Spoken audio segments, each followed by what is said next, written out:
Alhamdulillahirabbil alamin.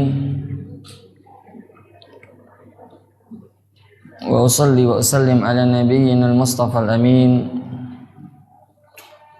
wa ala alihi wa ashabihi at-tayyibin at-tahirin man tabi'ahum bi ihsanin ila yaumiddin.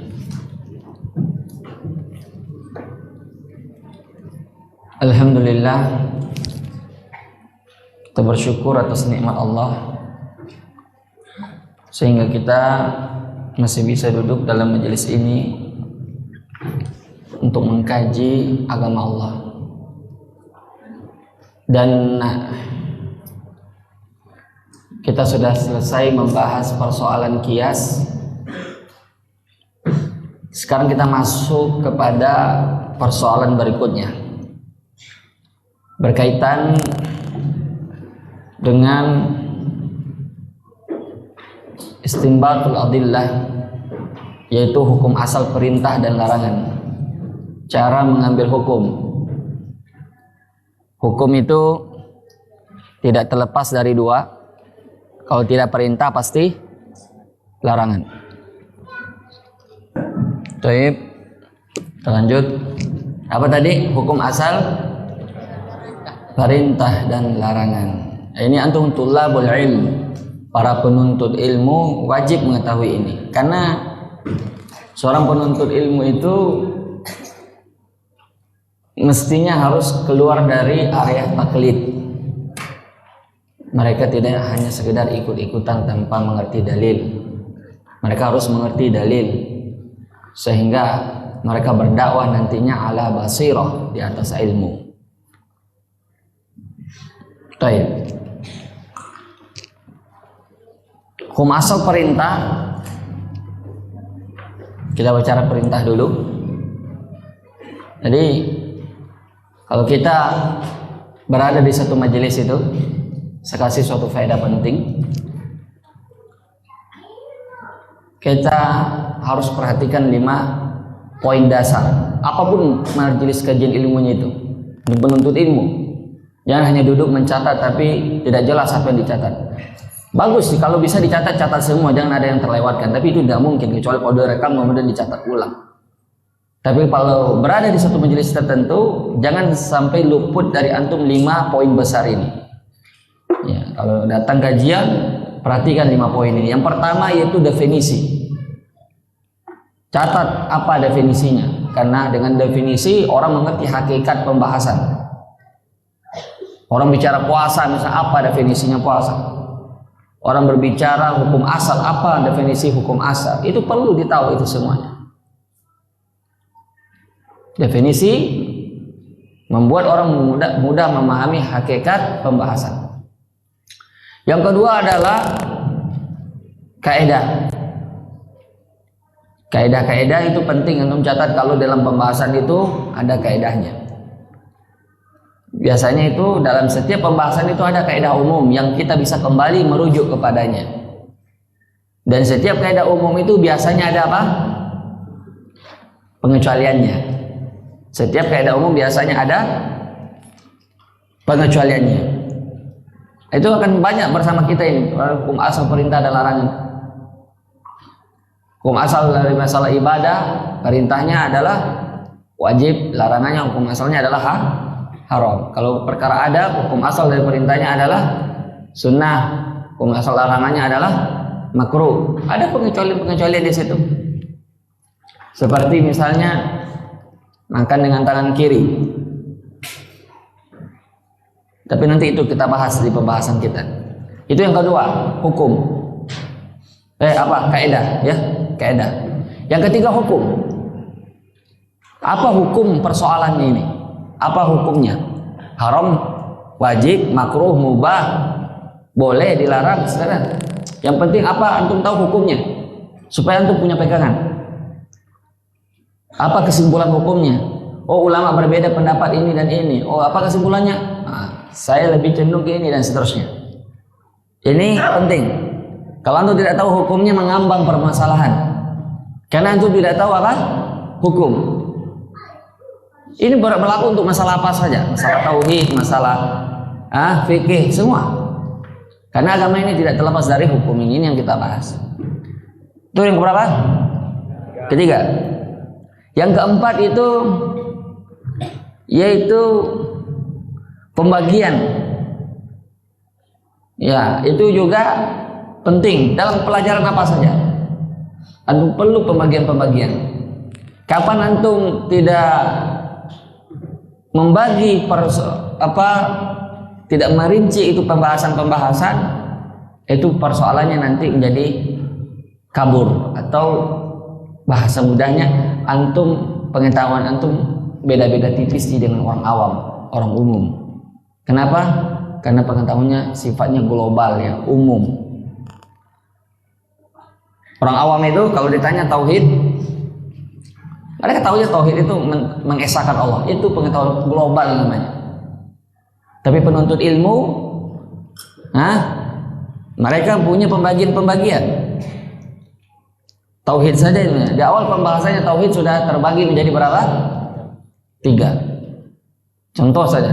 Begitu juga pembagian masalah yang lainnya. Misalnya ar-raja, al-khauf, wal mahabbah. Kalau orang berbicara masalah pembagian rasa takut, rasa cinta, dan rasa harap, itu adalah rukun ibadah hati. 3, al-mahabbah, al-khauf, wal raja. Ini kalau kita lihat pembahasannya itu di kitab tauhid, ini akan kita temukan apa? Pembagian-pembagian. Al-mahabbah. Apa pembagian-pembagiannya? Ada mahabbatullah, ada mahabbatu fillah, ada mahabbah ma'allah. Ada 3. Mahabbatullah, cinta kepada Allah. Mahabbatu fillah, cinta karena Allah. Mahabbatu ma'allah, dan cinta selain Allah bersama dengan Allah. Yang 2 hukumnya dianjurkan, bahkan diwajibkan. Dan yang ketiga ini hukumnya haram, syirkul akbar, yang menyebabkan orang keluar dari Islam. Dan inilah kecintaan orang musyrikin kepada apa? Berhala mereka. Yuhibbunahum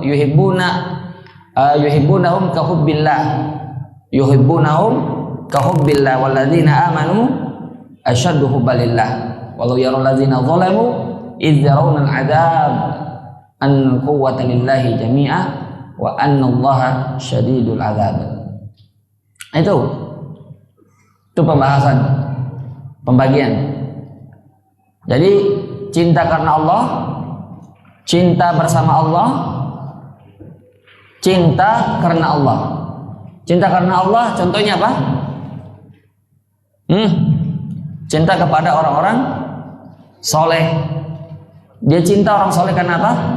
Karena dia taat kepada Allah. Dia cintanya karena Allah. Cinta para nabi, para wali, orang-orang soleh, itu semua cinta karena Allah.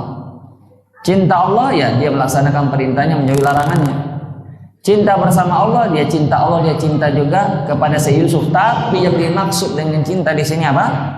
Cinta ibadah. Cinta yang menyebabkan dia melakukan kesyirikan, dia untukkan ibadah kepada selain Allah. Ini cinta sama Allah. Al-khauf, pembagiannya apa? Begitu juga tadi pembagian cinta masih ada satu lagi. Ada namanya mahabbah tabi'iyah, mahabbah tabiat. Cinta seorang bapak kepada anak, anak kepada bapak, seorang ponakan kepada paman, dan sebaliknya, seorang istri kepada suami dan suami kepada istri. Ini cinta apa namanya? Cinta tabiat. Boleh kita untukkan untuk manusia? Boleh. Walaupun orang kafir sekalipun. Soalnya nih, antum punya sepupu orang kafir, anak dari paman misalnya. Boleh antum cintai dia tidak? Atau antum benci dia?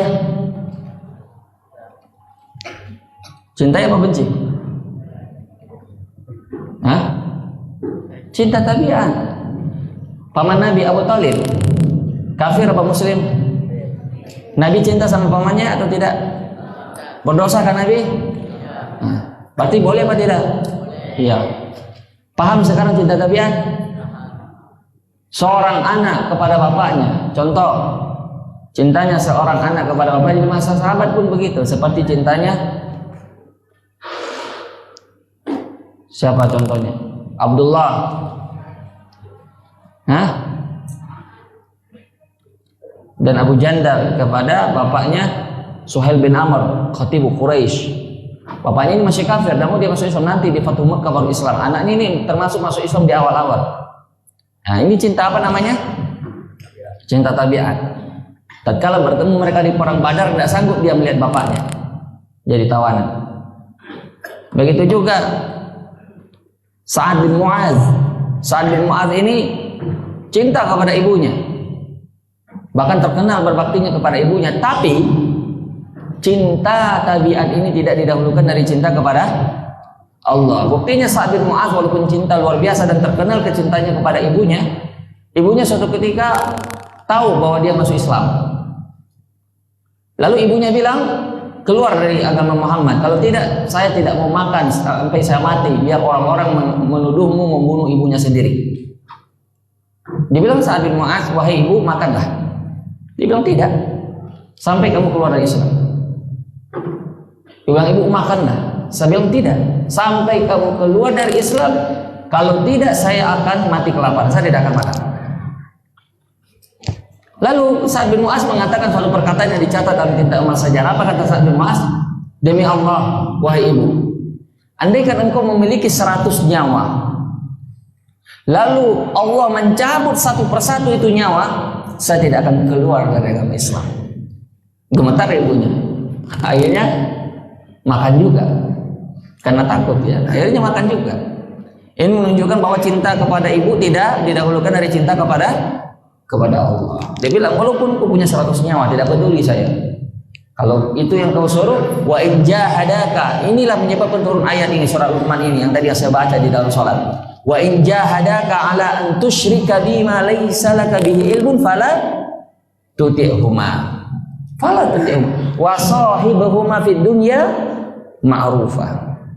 Wattabi' sabila man anaba ilaihi, tsumma ilayya marji'ukum fa unabbi'ukum bima kuntum ta'malun. Wa in jahadaka ala an tusyrika bima laysa laka bihi ilm. Jika mereka mengajakmu untuk mempersekutukanku, fala tuti'huma. Jangan bighairi ilm, tanpa ilmu, fala tuti'huma. Jangan kalian apa? Taati.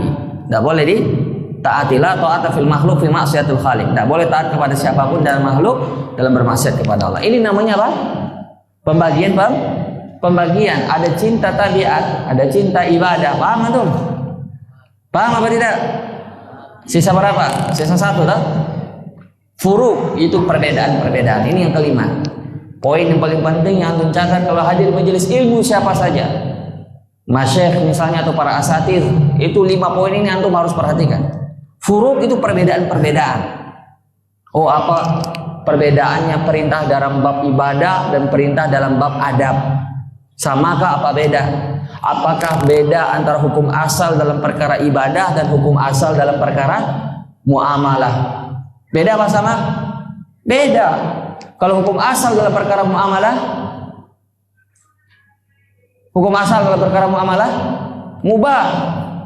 mubah sampai ada dalil yang melarang. Hukum asal dalam perkara ibadah dilarang sampai ada dalil yang membolehkan. Nah, itu dia. Furuk itu perbedaan penting. Kalau tidak antum kayak orang-orang awam nanti, sampai muncul dari kalangan mereka kebodohan-kebodohan, bilang kau tidak usah kamu ceramah pakai mic. Itu mic itu tidak ada di masa Nabi, bid'ah. Sedikit-sedikit bid'ah. Itu mic itu bid'ah juga. Itu kan kebodohan itu. Dia tidak tahu ini mic ini perkara agama apa perkara dunia, perkara muamalah, perkara dunia atau perkara agama ini. Perkara dunia. Hukum asalnya apa? Hukum asalnya mubah. Mana dalil yang melarangnya? Kalau tidak ada dalil berarti hukum asalnya mubah. Kamu ingin melarang harus datang dengan dalil. Bukan orang yang berpegang pada hukum asal itu kamu bid'ahkan. Karena memang hukum asalnya boleh. Apa hukum makan tempe? Tempe tidak ada di masa Nabi. Antum makan tempe enggak? Antum mau tanya setiap apa yang antum makan itu yang tidak ada di masa Nabi? Tidak tahu. Karena hukum asalnya memang mubah. Jadi begitu. Kalau tidak mengerti furuk, tidak mengerti perbedaan, antum linglung, tidak mengerti agama. Baik. Kita masuk kepada hukum asal perintah dan hukum asal larangan. Hukum asal perintah terdapat dalam Al-Quran dan Sunnah berkaitan dengan ibadah itu hukum asalnya wajib. Hukum asalnya apa? Wajib. Sampai ada apa? Dalil yang menunjukkan bahwa itu perkaranya sunnah atau mubah. Hukum asal perintah Nabi, perintah Allah, baik dalam Al-Quran maupun sunnah, itu adalah wajib. Kalau berkaitan dengan perkara apa nih? Perkara ibadah. Nanti kita berbicara adab ya, itu lain lagi hukumnya. Jadi hukum asal dalam perkara ibadah, perintah itu adalah wajib. Hukum asal dari larangan itu adalah haram. Baik. Contoh, hukum asal dari perintah itu adalah wajib. Aqimus shalah wa atuz zakat.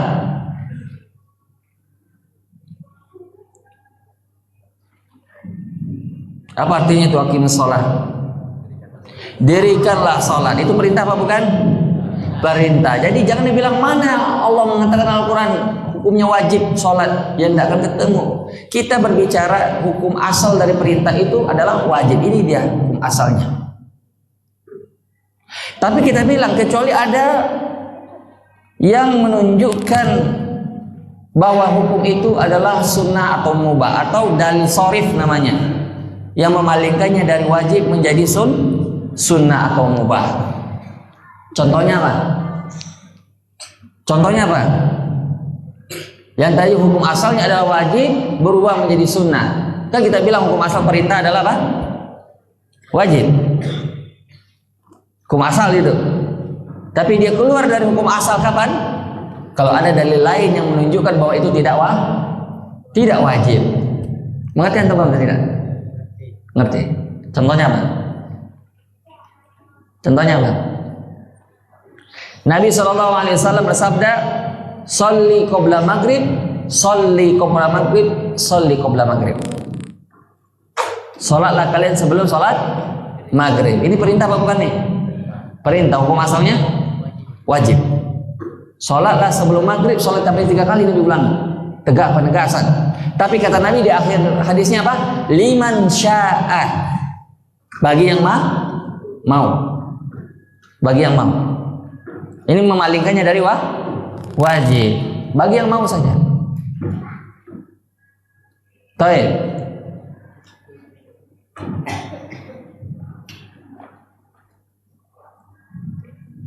Paham antum?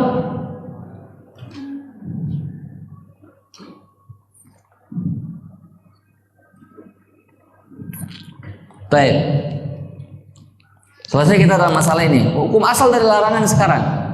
Hukum asal dari perkara larangan adalah haram. Sampai ada dalil yang menunjukkan bahwa hukumnya adalah makruh atau dalil sharif. Dalil apa? Dalil sharif. Hukum asal dari larangan apa tadi? Haram. Sampai ada dalil sharif. Apa dalil sharif artinya dalil sharif? Hal yang memalingkan. Yang memalingkan. Dalil yang memalingkan dari hukum asal itu sharif namanya.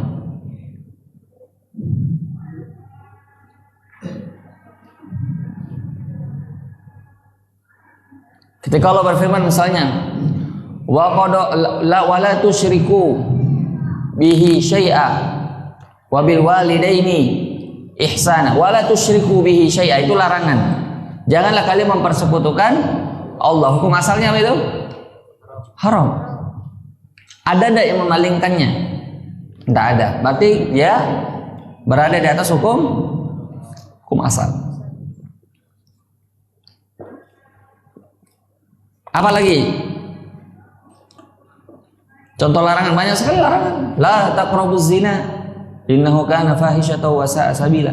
Jangan kalian mendekati zina. Hukum asalnya apa tuh? Haram. Terus Nabi bersabda misalnya, kalau kita ambil contoh hadis, la dharar wala dirar, jangan membahayakan orang. Itu hukum asalnya apa? Haram. Jangan membahayakan orang dan jangan membahayakan diri sendiri. La dharar wala dirar. Pertanyaan, ada tidak yang memalingkannya dari haram menuju makruh? Ada apa tidak? Tidak ada. Jadi dia hukum asalnya haram. Hukum asal membahayakan orang adalah haram. Hukum asal membahayakan diri sendiri adalah haram. Terus dari mana orang datang dengan mengatakan rokok itu hukumnya makruh? Apa yang memalingkannya dari haram menuju makruh? Ayo, siapa yang merokok di sini? Ada enggak? Apa yang memalingkan dari hukum asal? Ada apa tidak? Tidak ada.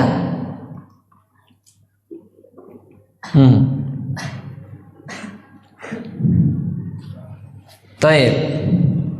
Mu'allif mengatakan faminal adillah annaha taqtadil wujub. Di antara dalil ada yang menunjukkan konsekuensi kewajiban.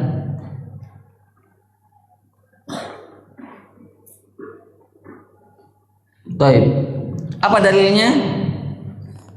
Falyahdharil ladzina yukhalifuna an amrih an tusibahum fitnah aw yusibahum adzabun alim. Falyahdharil ladzina yukhalifuna an amrih. Maka waspadalah orang-orang, ini ayat ya dalam surah An-Nur. Allah berfirman, falyahdharil ladzina yukhalifuna an amrih an tusibahum fitnah aw yusibahum adzabun alim. Artinya waspadalah mereka-mereka yang menyelisihi perintah, yukhalifuna an amrih an tusibahum fitnah, mereka ditimpa oleh fitnah. Itu hukuman akibat kalau dia menyelisih perintah, ancaman kalau dia menyelisih perintah. Au yusibahum adzabun alim, atau mereka ditimpa oleh siksaan yang sangat pedih. Ini adalah ancaman. Ancaman bagi orang yang apa? Yang menyelisih perintah. Apa ancamannya? Ada dua. Ini pembagian. Ada dua ancaman. Ancaman pertama apa? Ditimpa oleh fitnah. Yang kedua ditimpa oleh azab yang pedih.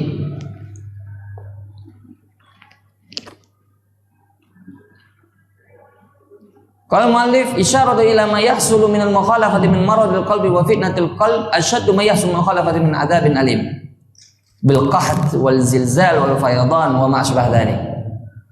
Fitnah yang menimpa hati seseorang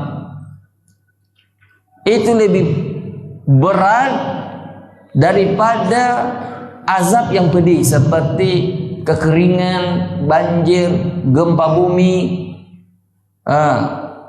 dan semisalnya. Ini azabun alim, ini azab bagi orang yang menyelisih perintah. Kenapa fitnah lebih berat?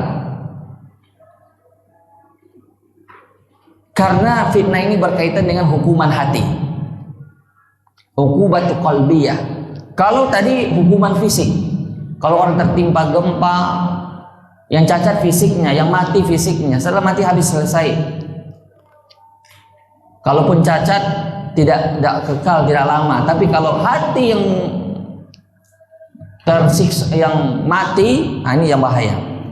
Hukuman hati lebih berat daripada hukuman fisik. Dua-duanya ini ancaman. Jadi kalau fitnah itu hukuman hati, kalau azabun alim itu hukuman fisik. Ini dua ancaman ini bagi orang yang menyelisih perintah. Mana katsirun la yaduruna itlaqan la uqubati qalbiyah wa hiya ma yahsul bil qalbi min az-zai wal fitnah. Banyak yang tidak memperhatikan hukuman hati ini, sehingga hatinya mati. Tidak peduli lagi dengan ilmu agama, itu matinya hati. Tidak merasakan lezatnya ibadah dan tidak merasakan perihnya dosa. Biasa-biasa saja dia melakukan dosa, bahkan bangga dia. Nauzubillah, itu sudah mati hatinya. Kalau sampai apa? Sampai pada level ini, sholat sudah tidak dinikmati lagi, bahkan cenderung lebih berat. Dia rasa itu jadi beban baginya, itu perintah Allah. Tidak senang dia, berat baginya. Kalau larangan dia rasa itu tidak masalah kalau dia langgar, bahkan cenderung dia pamer, bangga dengan dosanya. Ini sudah bahaya, ini sudah hukuman hati, ini kena ini. Nauzubillah. Baik. Makanya la yang turun itlaqan ila uqubat qalbi. Banyak orang yang tidak memperhatikan hukuman hati. Orang yang perhatikan cuma hukuman fisik saja, gempa, banjir dan seterusnya. Wa hiya ma yahsulu bil qalbi min zayg wal fitnah, dan ini apa yang terjadi di dalam hati manusia, yaitu zaygun wa fitnah. Zayg itu artinya kesesatan, tidak tahu mana yang benar, bermain-main dengan syubhat. Fitnah itu dua, ada fitnah syubhat, ada fitnah syahwat. Baik. Zaygun itu kesesatan. Wa inna ma yanzuruna faqat ila quwwatil hissiyah. Mereka cuma memperhatikan hukuman fisik saja. Hadza in nadharu. Ini pun kalau mereka masih memperhatikan. Kadang orang tidak memperhatikannya. Kenapa? Nabi bilang kalau ada gempa biasanya Nabi bilang apa? Ini gejala alam, ini fenomena alam. Itu orang sudah mati betul hatinya itu. Padahal apa? Itu hukuman dari Allah. Tapi dia tidak apa? Tidak menangkap itu, karena imannya sudah tidak ada, hatinya sudah mati. Makanya saya bilang wa hadza in nadhar. Ini kalau mereka masih memperhatikan ini bahwa ini hukuman. Karena kalau orang masih memperhatikan bahwa itu hukuman, dia masih takut. Oh, ternyata ini akibat dari dosaku. Wa illa yakunu kama qala ta'ala wa in yaraw kisafan minas sama'i saqitan yaqulu sahabun marqum. Terakhir sebelum azan ini, fannasu fi hadzal uqubat salasat aqsam. Manusia dalam hukuman ini terbagi menjadi tiga. Ini pembagian lagi, penting untuk catat ini. Karena pembagian-pembagian itu jangan luput. Catat saja meskipun tidak paham. Nanti itu bertambah usia antum, bertambah ilmu antum, antum akan paham. Karena ilmu itu begitu dia. Dia bertambahnya ilmu, bertambahnya waktu. Yang tadinya kita tidak paham akan paham insyaallah seiring berjalannya waktu. Manusia dalam masalah hukumnya terbagi menjadi berapa tadi? Menjadi tiga. Yang pertama, hayyul qalb, hati yang hidup. Hati yang hidup. Siapa mereka? Apa definisinya hati yang hidup? Nah, itu definisi penting ini. Hati yang hidup ini maksudnya adalah mereka yang merasakan hukuman. Mereka yang merasakan hukuman. Baik itu hukuman hati maupun hukuman fisik. Dia tahu bahwa ini adalah hukuman Allah karena dosanya, ini masih hidup hatinya. Ini pembagian pertama. Baik itu hukuman fisik maupun hukuman hati. Yang kedua, dhaiful iman, yaitu yang tadi yang hidup hatinya, yang sekarang agak levelnya di bawah, yaitu yang lemah imannya. Wa fi qalbihi maut, dan di dalam hatinya itu ada penyakit.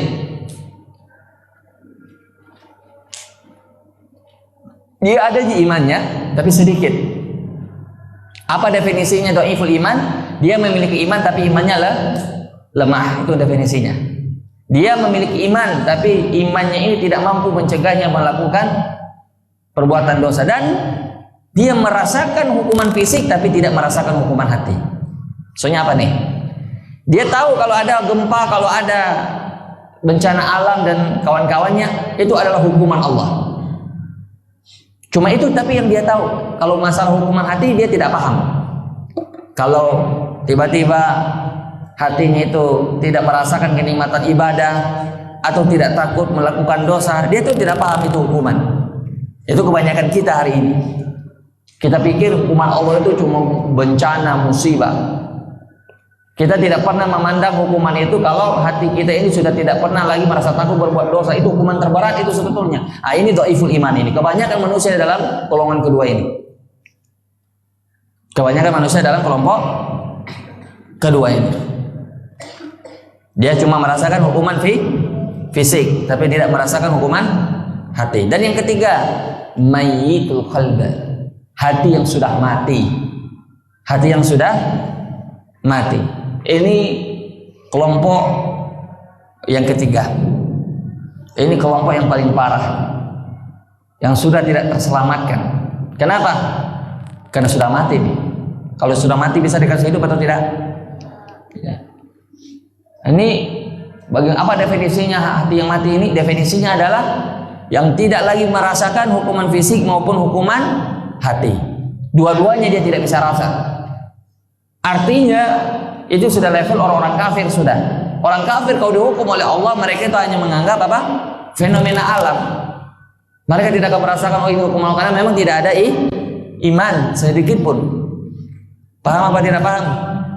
Jadi dia tidak bisa merasakan hukuman fisik.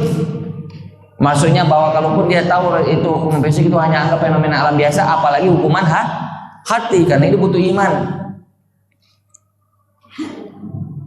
Hazil umur adiyah wa tabiyyah faskunu wala tarta'u. Jadi mereka menganggap ini fenomena biasa, bukanlah hukuman Allah yang perlu ditakuti. Atau mereka menganggap mereka memang tidak percaya pada hukuman Allah. Ini dia 3 pembagian orang yang terkena hukuman. Orang yang masih hidup hatinya masih bisa merasakan ini hukuman dua-duanya. Kalau orang yang lemah imannya, dan ini kebanyakan manusia,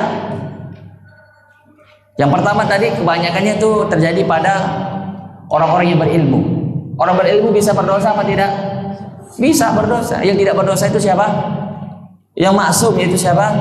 Para nabi. Mereka pun kadang melakukan kesalahan tapi langsung ditegur oleh Allah.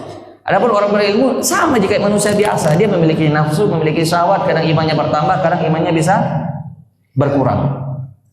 Sama. Cuman bedanya hatinya hidup.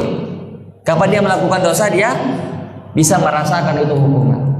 Dia merasa, saya ini sedang terfitnah, saya ini sedang begini, saya sedang begini, dia rasa itu. Ini dia. Yang kedua, orang dhaiful iman, ini kebanyakan orang-orang awam. Nanti ada hukuman bencana alam, gempa, Allah lagi marah. Nah, itu baru paham mereka. Paham mereka. Yang ketiga, ini orang-orang kafir contohnya, yaitu mereka yang tidak merasa walaupun datang bencana alam sekalipun, tidak tahu mereka itu hukuman Allah karena mereka tidak percaya sama Allah. Baik, ini dulu pembahasan kita. Insya Allah kita lanjutkan nanti perinciannya di pertemuan berikut. Insya Allah Taala. Azan dulu sebentar, pada azan baru saya buka sesi tanya jawab. Siapkan memang pertanyaan yang ingin bertanya. Azan dulu, karena saya sedengar sudah azan di luar ya. Ya, silakan azan dulu. Yang ingin bertanya siapkan memang pertanyaannya. Semua tertulis. Ya.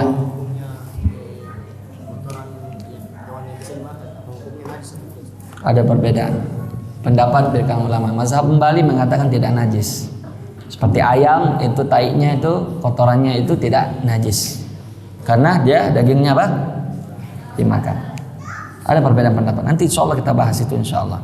Karena itu persoalan-persoalan hukum perintah dan larangan, apakah dia bisa dikeluarkan dari hukum asal atau tidak. Insya Allah nanti kita bahas insya Allah. Baik, ada yang lain? Nah, hadapi.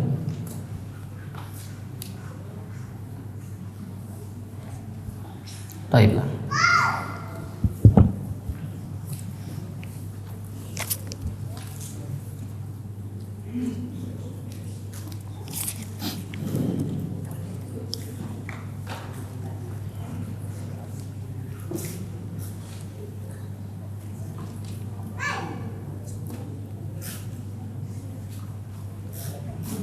Baik.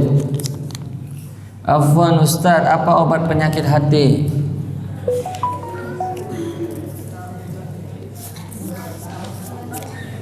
Apa kira-kira obat penyakit hati? Hah? Istighfar. Apalagi obat penyakit hati? Sholat. Puasa. Bukan ibadah. Lihat, obat penyakit hati itu tergantung apa penyakitnya. Tergantung apa? Penyakitnya. Kalau dia penyakit syubhat, apa obatnya? Keyakinan. Dan keyakinan itu bersumber dari apa? Dari apa? Dari ilmu. Orang tidak bisa yakin kalau dia tidak berilmu. Maka obat syubhat adalah ilmu. Itu penyakit hati. Kalau sebabnya adalah syahwat, kalau penyebabnya apa? Syahwat. Obatnya apa? Sabar. Obatnya apa? Sabar. Dan cara melatih kesabaran dengan banyak berpuasa. Itu obat hati, penyakit hati. Paham dong? Jadi obat syubhat dengan banyak belajar antum akan mengerti itu bahwa itu adalah haram, bahwa itu adalah boleh dan seterusnya. Karena syubhat itu disebabkan oleh apa? Kebodohan. Semakin sedikit ilmunya semakin banyak syubhatnya. Itu kaidahnya. Orang itu semakin kurang ilmunya semakin banyak syubhatnya. Semakin banyak ilmunya semakin kurang syubhatnya. Makanya obat untuk penyakit hati yang satu ini adalah dengan banyak menuntut ilmu, banyak belajar. Amalkan ilmu yang antum tuntut itu sehingga antum akan terhindar dari penyakit hati ini. Karena banyak orang melakukan yang haram berawal dari syubhat.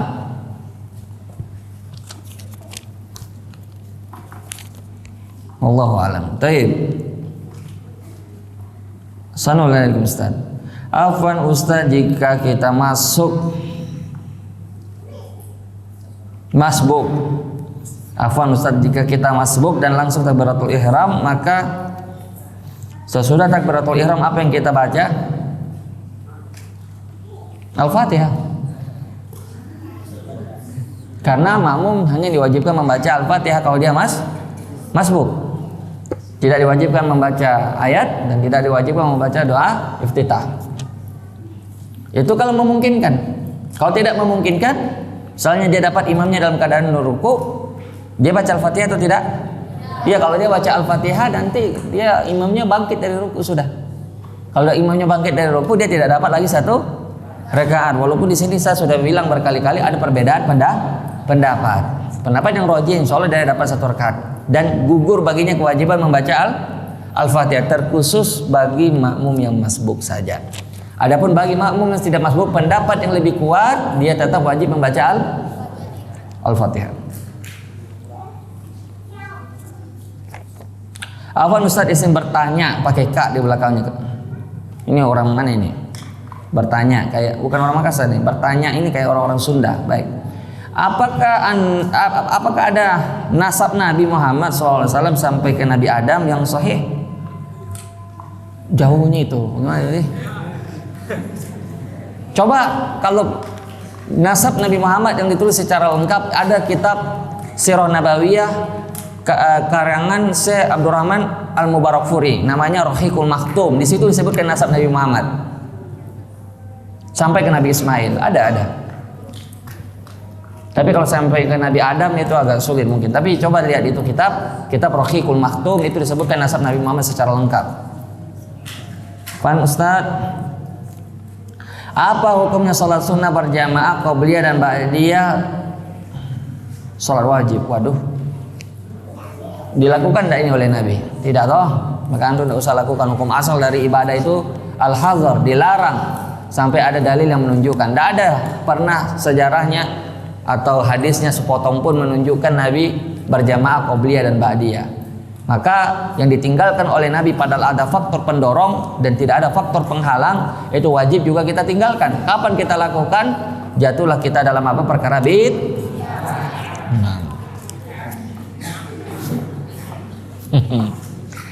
Kenapa begitu sekali sebut bid'ahnya? Biasa-biasa aja.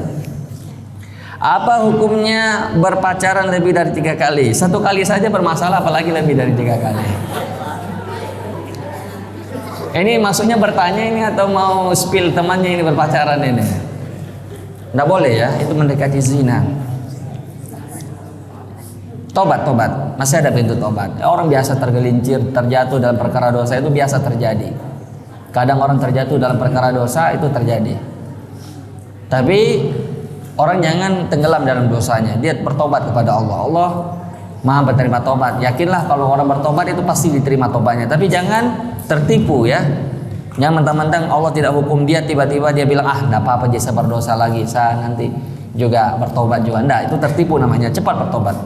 Sebelum apa? Sebelum terlambat. Bagaimana posisi tangan saat ruku? Apakah tangan lurus atau bengkok-bengkok sedikit? Jadi dia ruku, dia genggam lututnya dengan tafrijul baina asabi'. Dia renggangkan jari jemarinya. Beda kalau sujud. Sujud itu dia rapatkan. Kalau ruku dia renggangkan, baru dia genggam itu apa? Lututnya. Baru tangannya itu tidak lurus begini, bengkok sedikit begini. Ini yang diriwayatkan dari Nabi. Jadi ada bengkoknya sedikit. Assalamualaikum Ustadz, bagaimana Ustadz dengan orang yang mengatakan bahwa kalau merokok tidak merokok sama mati Ji? Ya kalau begitu, ini orang keras kepala ini ya, keras kepala. Orang keras kepala begini kasihan mereka. Pertama kita didik dulu mereka bahwa meninggalkan dosa itu lebih utama, walaupun sama-sama mati Ji, tapi mati disebabkan oleh rokok itu dosanya bisa dihukumi seperti bunuh diri. Bunuh diri itu dosa besar karena dia membunuh dirinya pelan-pelan. Wala tuhliku anfusakum innallaha kana bikum rahim, atau wala tulqu biaidikum ila tahlukah wa ahsinu innallaha yuhibbul muhsinin. Dilarang kita bunuh diri, dilarang kita menyakiti diri kita, membahayakan diri kita. Walaupun sama-sama mati, emang sama Ji. Kalau orang dinasihati oleh dokter, jangan makan ini nah, makan ini tidak makan ini sama Ji Pak Dokter, sama-sama mati Ji. Diulang Pak Dokter, kalau itu dosa lagi datang ke sini. Apa hukumnya seorang imam sholat merekam atau memvideokan saat imam? Ini sebaiknya kalau tidak ada hajat yang mendesak ditinggalkan. Karena ini sholat ini ibadah, dan memvideokan ibadah itu pintu riyanya besar sekali. Kalau tidak ada hajat kepadanya seperti ini, kita divideokan sekarang ini, ada hajat apa tidak?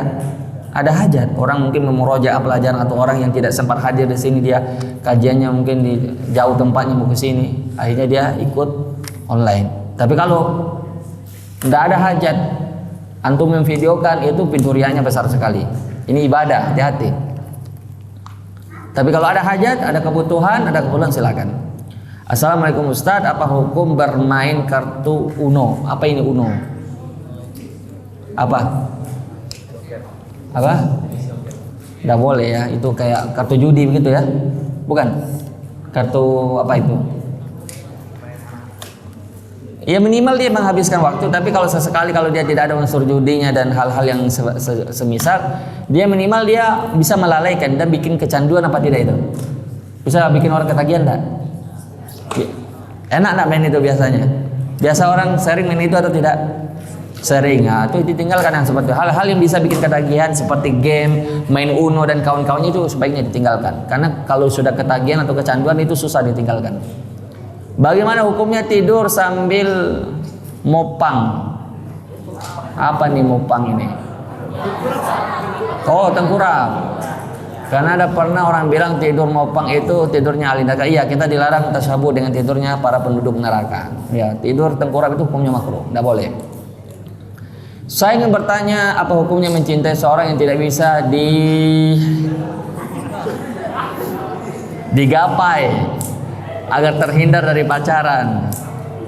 Mencintai dalam dia maksudnya ya, tapi tidak bisa dinikahi.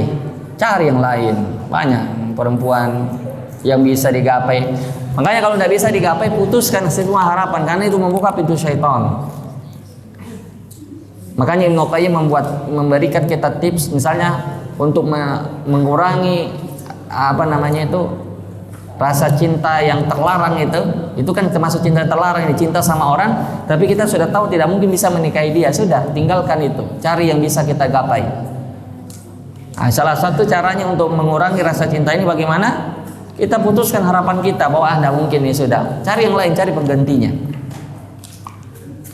Berat ya? Berat, tapi harus dilakukan. Afwan Ustadz, apa hukumnya sering mendengar menonton cerita horor? Apa itu diperbolehkan? Haram, tidak boleh. Haram, karena horor itu banyak unsur-unsur ya. Pertama, dia bisa merusak akidah. Yang kedua, mungkin kalau itu film itu banyak ya penyimpangan-penyimpangan di dalamnya, mulai dari aurat, mulai dari cerita-cerita bohong, mulai dari cerita-cerita mistis yang mungkin menyebabkan orang itu takut pada jin, yang membuat jin itu bisa memperbudaknya sehingga orang ke kamar mandi saja takut. Iya, nggak boleh nonton seperti itu. Apalagi pertanyaannya, masih ada waktu kita sedikit. Tulis kalau masih ada pertanyaan, kalau tidak ada saya cukupkan. Ini banyak sekali pertanyaan sudah terjawab, alhamdulillah.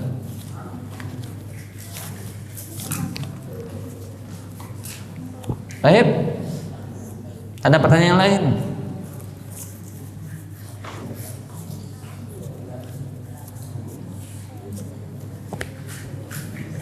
Silakan. Saya ada waktu. Biasanya itu jam 8 kita selesai. Ini masih setengah 8 baru.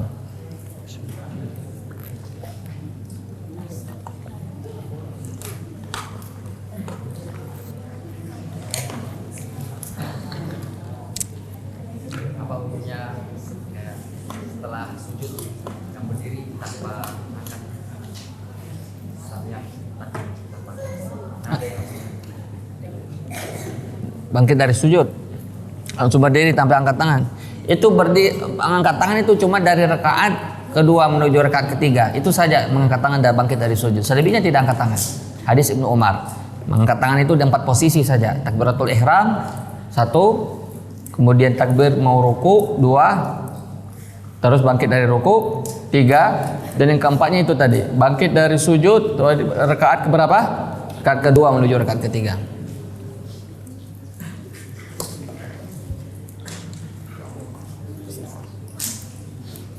Ada pertanyaan? Tidak ada.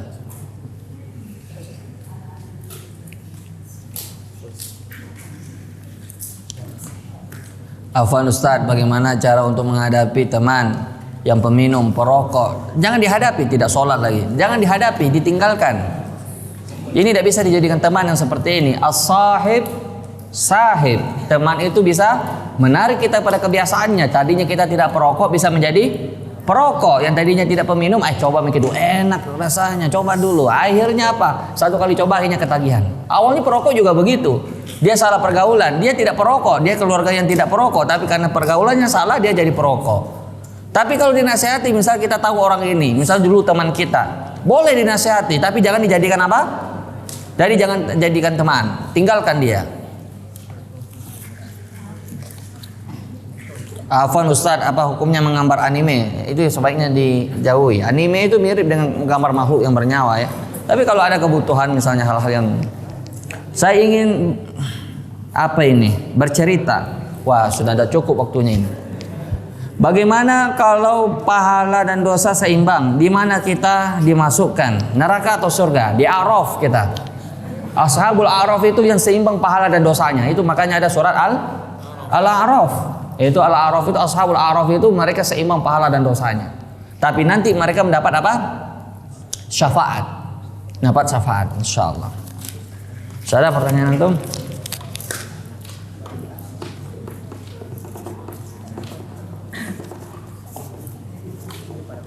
Pertanyaan memang masih ada sepekan lagi ini. Silakan kalau ada mau bertanya.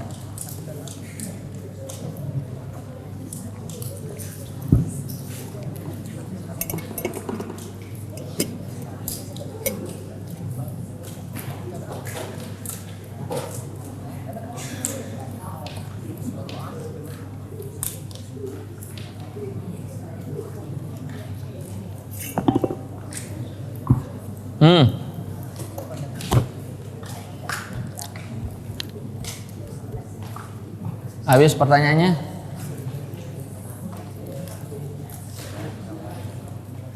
Habis.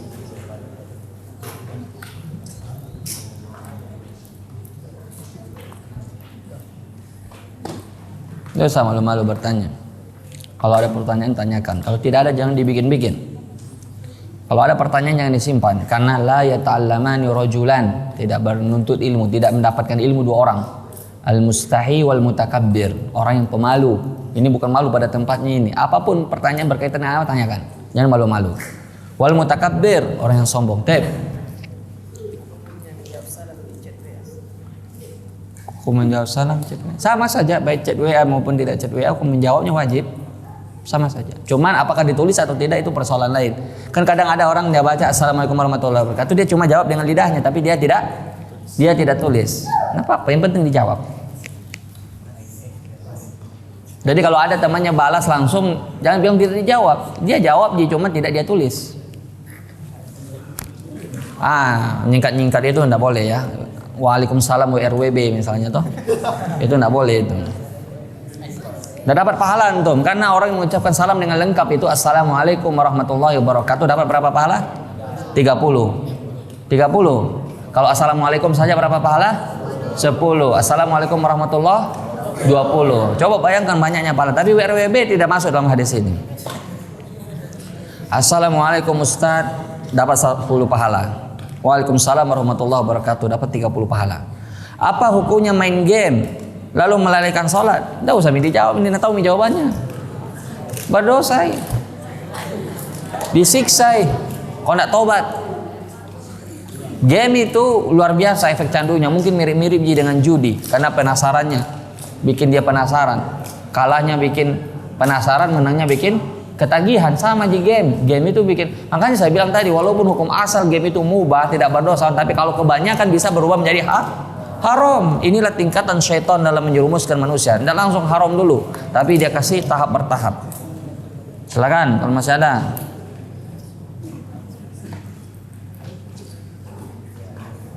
Tanya memang nih,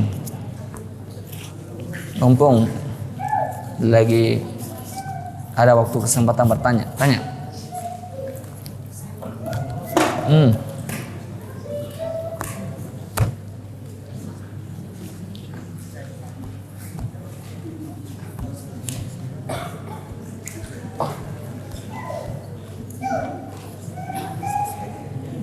Tanya langsung.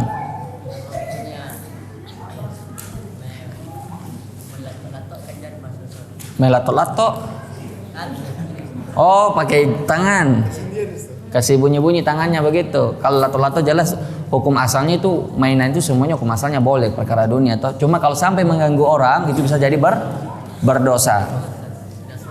Ya, sama saja. Kalau dia mengganggu orang misalnya sesudah sholat pun kadang-kadang itu kalau dia memang ada perlu misalnya pegal tangannya dia kasih bunyi-bunyi begini.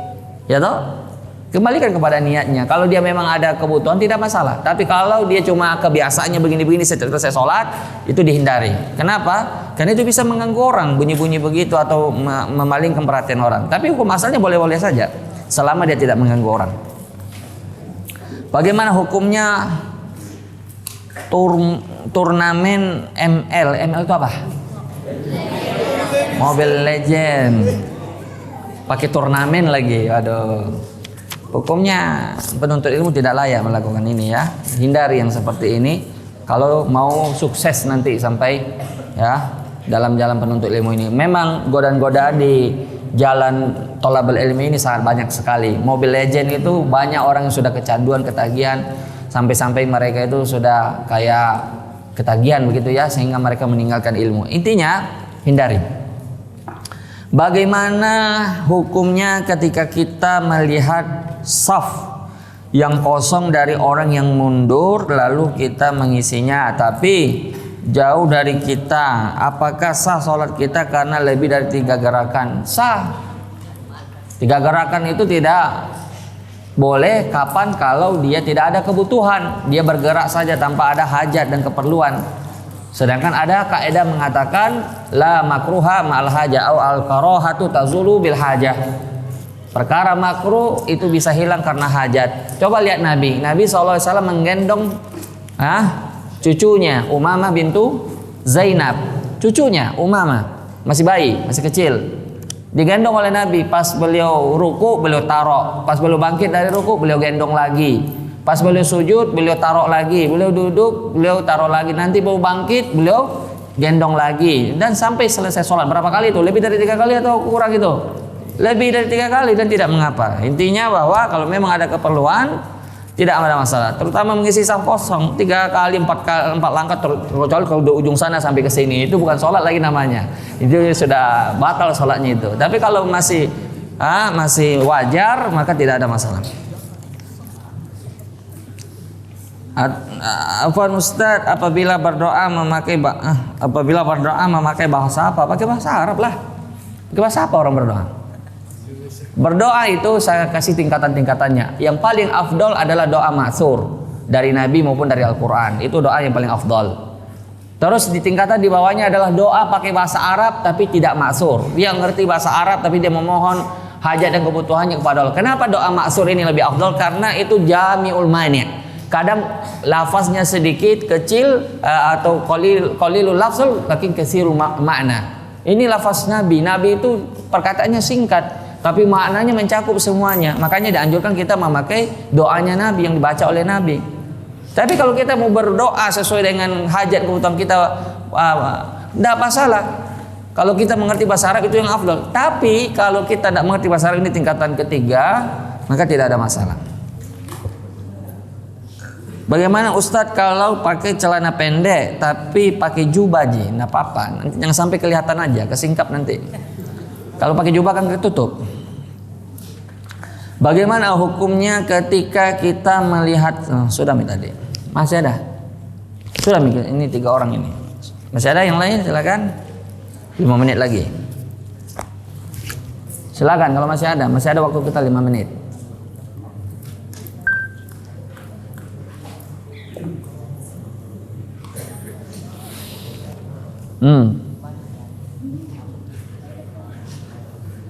Silakan.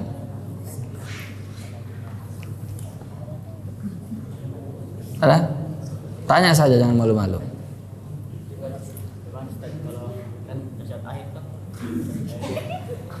Biar tanya.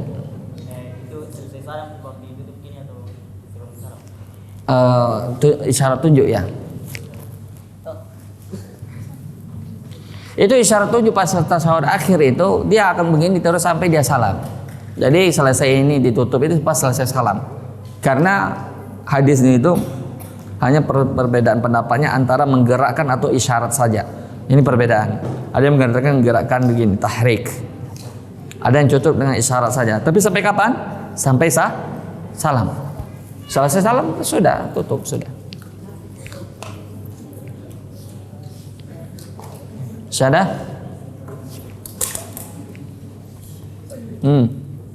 Apakah termasuk menyamai imam kalau misalnya itu kan imam takbir Allahu Akbar kita langsung ikutan? Iya, menyamai langsung. Jadi kapan kita dianggap mengikuti imam?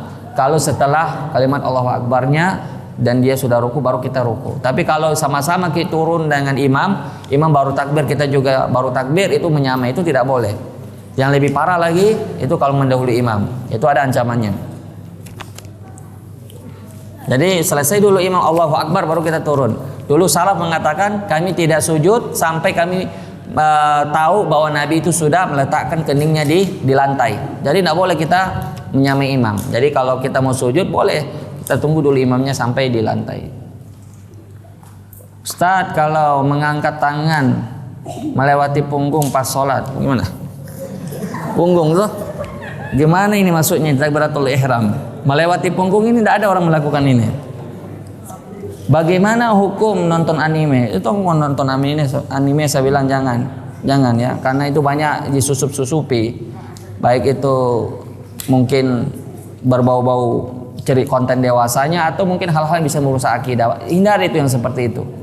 Penuntut ilmu itu sibuk dengan ilmu. Kalau dia bosan, capek, istirahat dia dengan main bola atau mungkin nonton hal-hal yang bermanfaat, nonton kajian dan seterusnya. Pokoknya hal-hal yang mubah lah atau hal-hal yang dianjurkan. Jangan yang kayak begini.